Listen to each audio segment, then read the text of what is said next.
YouTube, Instagram ve TikTok hesablarımı takip edip videonu beğenmeyi unutmayın. Bu sual noyabrın 23'ü güven sınavında 11-ci siniflərə salınıb. Deyir kvadrat tənlik bu tənliklə eyni güclüdür. M və N hasilini tap. Deməli belə eləyəcəyik. Eyni güclü tənlik nədir? Həllər çoxluğu eyni olsun. Yəni hər iki tənlikdən alınmış köklər bir-birinə bərabər olsun. O zaman birinci bu tənliyi biz həll etməliyik, düzdür? Bu tənlik də kvadrat tənlikdir. Diskriminant tapacaqsınız. X1, X2-ni tapacaqsınız və vaxtımız getməsin, birbaşa yazım kökləri. Kökün biri 2-də 1-dir, kökün də biri 2-də 7-dir. Aparaq orada yerinə qoyaq. Modulda 2-də 1 çıx M bərabər N.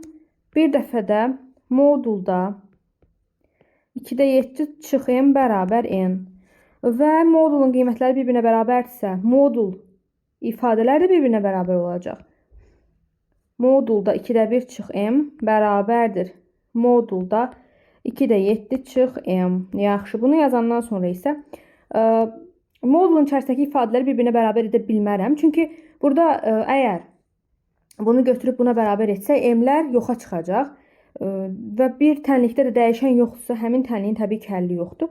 Ona görə də nə edirik? Məsəl üçün, birinci ifadəni bərabər edirik, ikinci ifadənin əksinə. Biz bunu artıq rahatlıqla həll edib M-in qiymətini tapmış olacağıq. 2-də 1 çıx M bərabər mənfi 2-də 7 üstə gəl M. Sonra hərflər bir tərəfə, ədədlər bir tərəfə keçəcək. Mənfi M çıx M bərabərdir. Mənfi 2-də 7 çıx 2-də 1. Bunları toplayıram. Mənfi 2M bərabər. Mənfi 2-də 8, yəni mənfi 4. M-in də qiymətini tapanda mənfi 4-ü mənfi 2-yə böləcəm, müsbət 2. M müsbət 2-dir. N-in də qiymətini tapırıq. N-in qiymətini necə tapacağıq? M-in yerinə aparıb 2 qoyacağıq. Məsəl üçün, modulda 2-də 1 çıx M. Bu da edəcək 2-də 1 çıx 2. 2-də 1-dən də 2 çıxanda 1 tam 2-də 1 qalır. İndi M-in hasilini bizdən istəyirlər. Həlli biraz uzun oldu.